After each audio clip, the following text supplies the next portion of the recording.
Happy Sunday, everyone. And before this vlog, I want to go ahead and wish Jordy a super happy birthday today. Thank you so much for sending in these instruments. And thank you so much for supporting my projects and supporting my videos for all these years. I greatly appreciate that, and I hope today is fantastic for you. And with that, I hope the rest of you enjoy this video. Happy birthday, Jordy.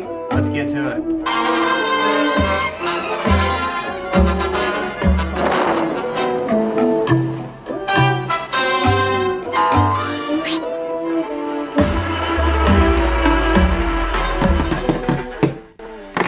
Today we are going to be doing a Wiggles drum, and these are a lot of fun. I've actually done one of these before, and really it's just these four buttons, and then you have the added acoustic drum to it. So they are a lot of fun, and then if you hear, sounds like we're going to get some money when we get into this. So, first thing we're going to do is we're going to go ahead and take the bottom screws out of this. If I remember correctly, this is mainly what we're going to be dealing with right here, but I actually do believe there is a reason to get inside here, and that is the circuit board. But I think the speaker is the run out here, but we're going to have to do it again. It has been a while, and yeah, let's go ahead and take it out.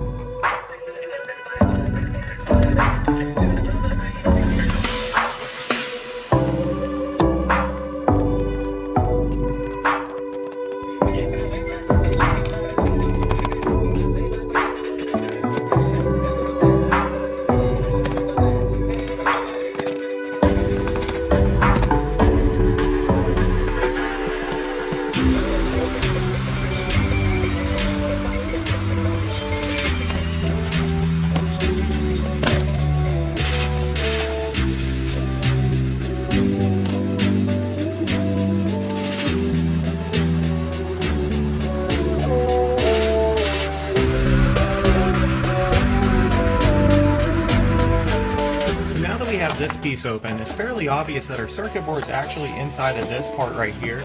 So that's where also the speaker is going to be mounted inside, because we see that from the slash marks here.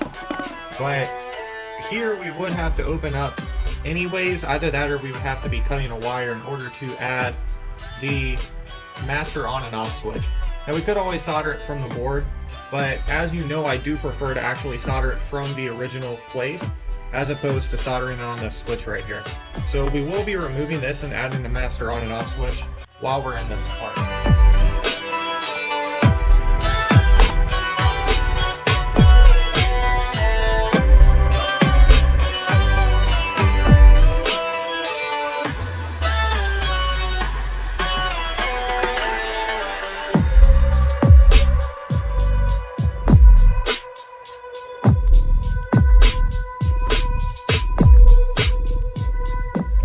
Now we have the switch that separates the battery pack from the circuit board. So that is going to be our master on and off switch. Jumping on the mix.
that we have our tempo tone control installed in here, at least we have the wires installed, what I'm going to do is I'm going to test, because it looks like this is crashing. So what that tells us is that we are going to need a resistor, and the safest way to actually find this resistor without perma crashing this thing is to go and hook some alligator clips up and then do the resistor finder.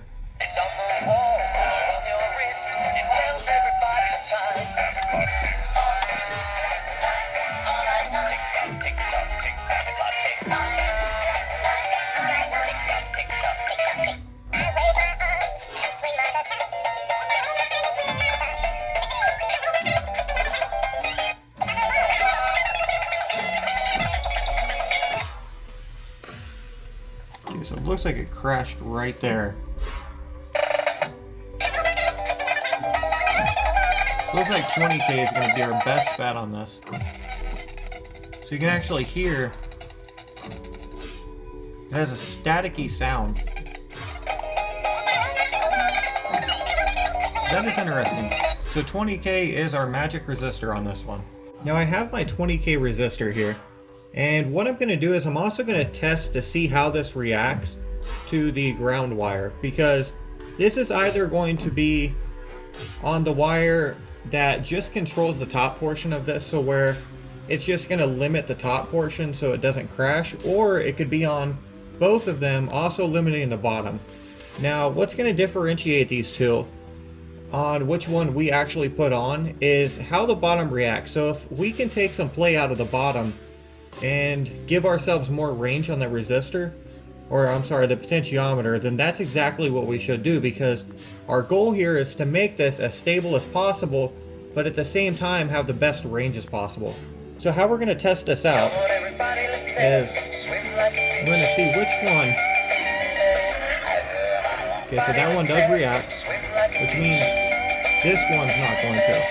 So this is going to be our median right here. And then I'm very simply just going to take this, and then remember I'm not going to touch this side because my body is going to cause resistance, or at least the resistance short path. Okay, so as you see, this drops it all the way down.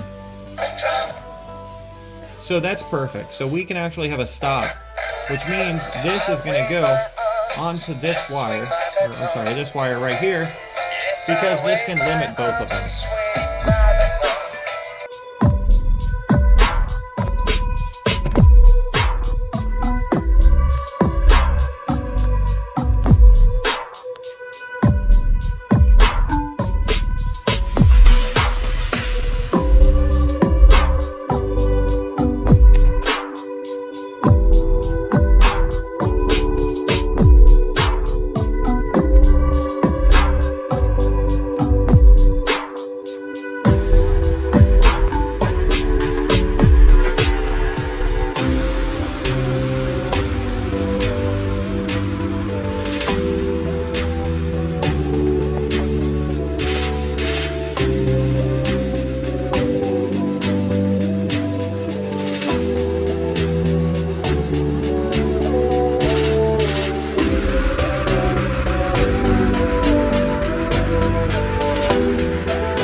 Alright, so as you just seen, this actually still crashes at the top. So what that means is, it doesn't mean that the resistance was originally flawed, but it does mean that when we measured it, more than likely what happened is we had internal resistance build up, just due to the alligator clips and the connection and everything. So what I'm going to go ahead and do is on the top portion of this, on our high pitch one, we're going to go ahead and add another small little resistor. And this one I'm probably going to go for about a 2K, maybe like 2.4, something like that, just so we can get like that amount of play out of it, because it's very, very small. I don't think it's going to take much, but we need this thing to be stable.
Prosound. And before I add the Prosound, since this is a micro resistor, I'm going to go ahead and hot glue that just for extra safety. I'm going to wait on gluing these guys because as you can see, these blue wires right here, they are the speaker wires. So I'm going to wait on hot gluing the speaker wires because we are going to be adding to that. But I'm going to go ahead and hot glue quite well around that micro resistor, because if that gets pulled off, we're in some trouble.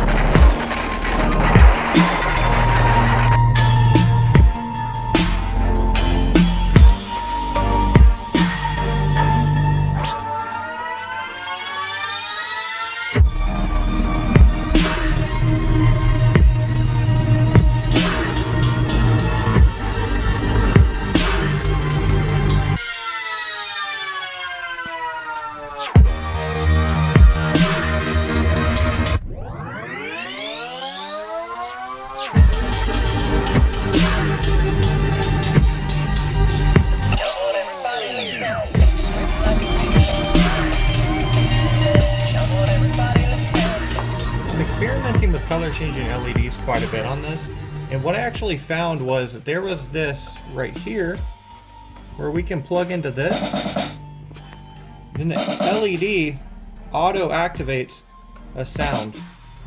So this is essentially an auto drummer for us.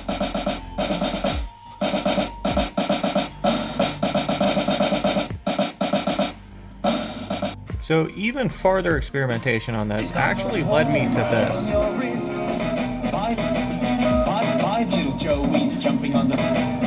So what it's doing is it's auto looping whatever button I put it into.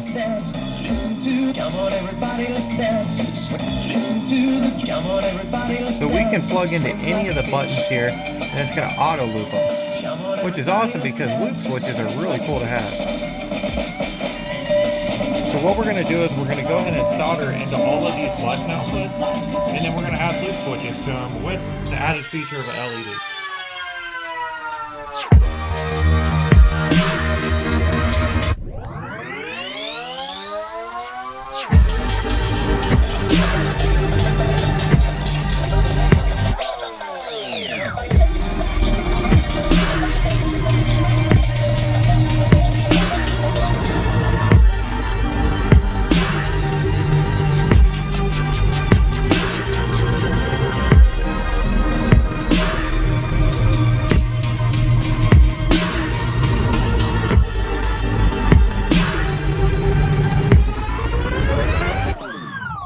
So now we have our wire soldered into our button. So what we should be able to do is go ahead and put this LED on and do the speaker right here, and this should give us our sound of looping.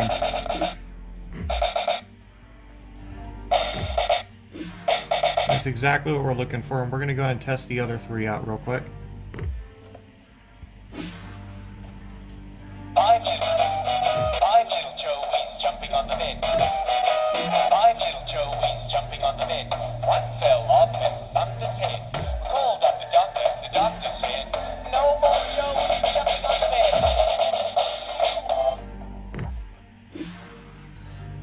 It's kind of hard to keep track of which wire is which.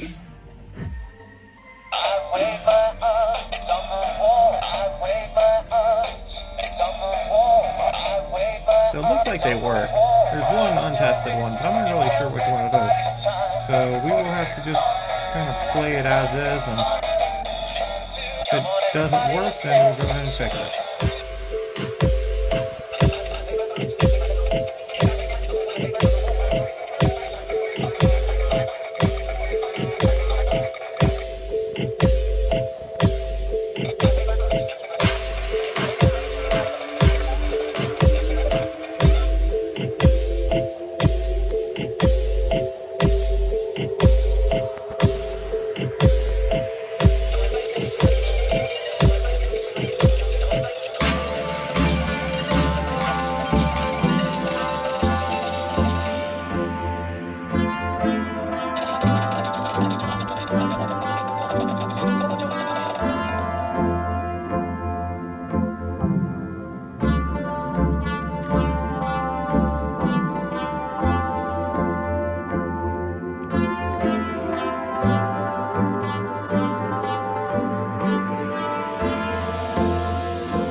thing we're just going to do to these, just to give them a little bit more flair, is add a medium style static LED. And what I mean by that is it will be affected by either the button pressing or this stealing power from it. So what this is going to be doing is just adding a little bit of flair to the loop switches. So when we put them on, the idea is to mount one of these on bottom or one of these on top, and then have the other one mounted right above it on the other side of the switch, or right below it on the other side of the switch. Now how this is going to work is we're going to go ahead and feed on here, and then since it doesn't have the, I guess the little circuit inside here that flips it over and loops it, this is going to stay consistent. And then when we flip this on, you see it's actually going to be stealing power from it. So we're still going to have both of them, but it's going to be stealing power from it. And then what this is going to do is just add a little bit of look to it. And let's see, try to get it system here. And you can see when we also press the button here, when we press any other button, it's not going to flash. But that'll at least let us know which loop we're actually dealing with.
Sometimes storm clouds appear without a moment's notice.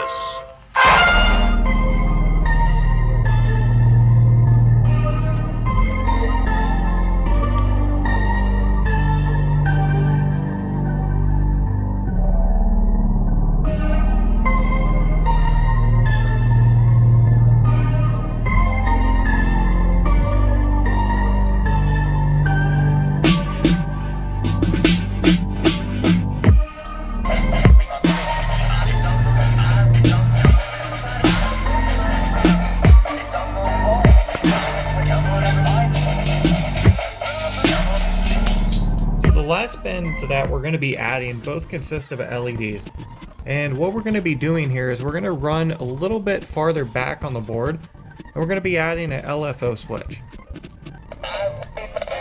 And then we do that by using the oscillation of an LED.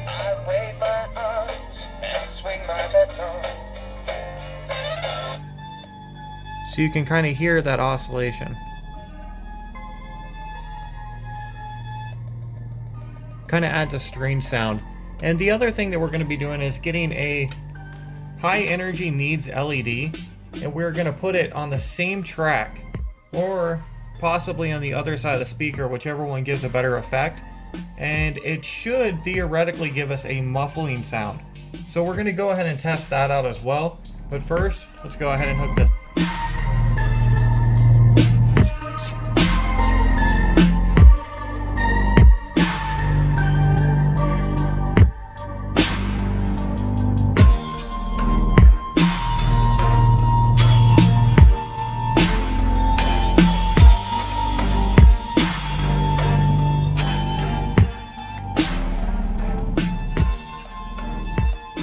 This is a really simple setup. Just think this LED with these two wires running directly into this board, and then we just cut one of the wires right here and added a switch, so we just control that.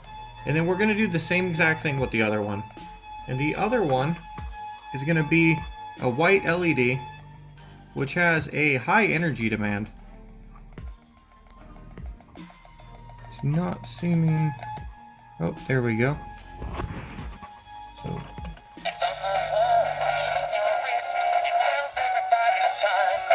that does muffle it. But what we're going to do is we're going to go ahead and try the same setup, and we're going to go to the other side of the speaker. Flip it around. So that is a lot more muffled. So that's actually what we're looking for right there.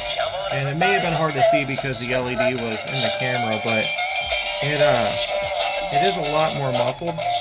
So we're going to do the exact same thing as we did with this LED, but as you notice, we did solder onto this micro resistor here. I'm going to go ahead and hot glue this, kind of like we did with the tempo tone control, just so that doesn't rip out. And then we're just going to use that side from this LED.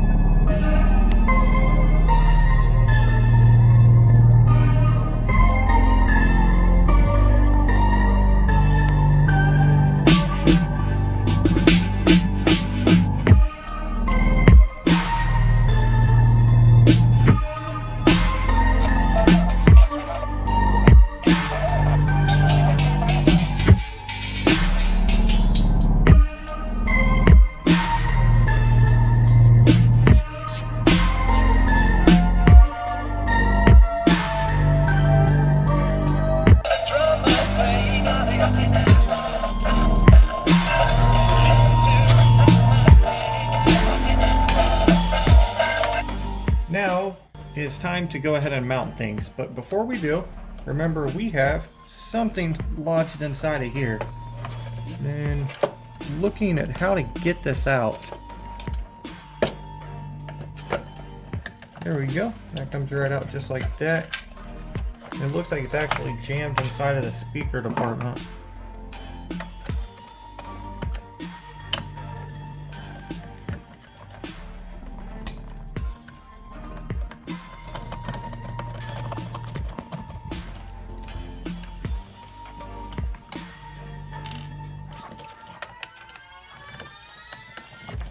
It's amazing how tight these bolts are on here.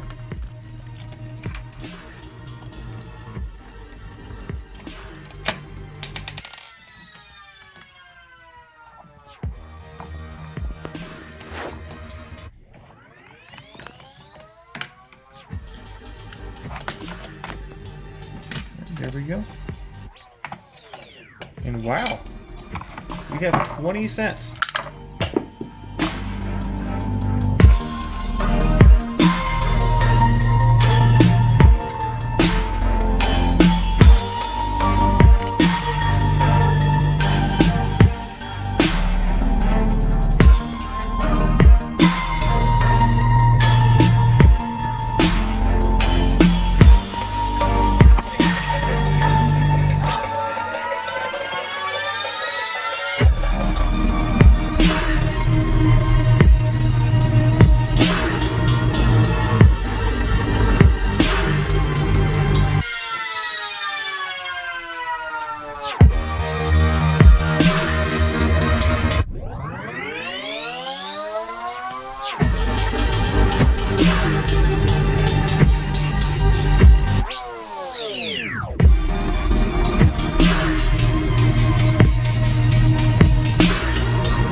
I smell voltage.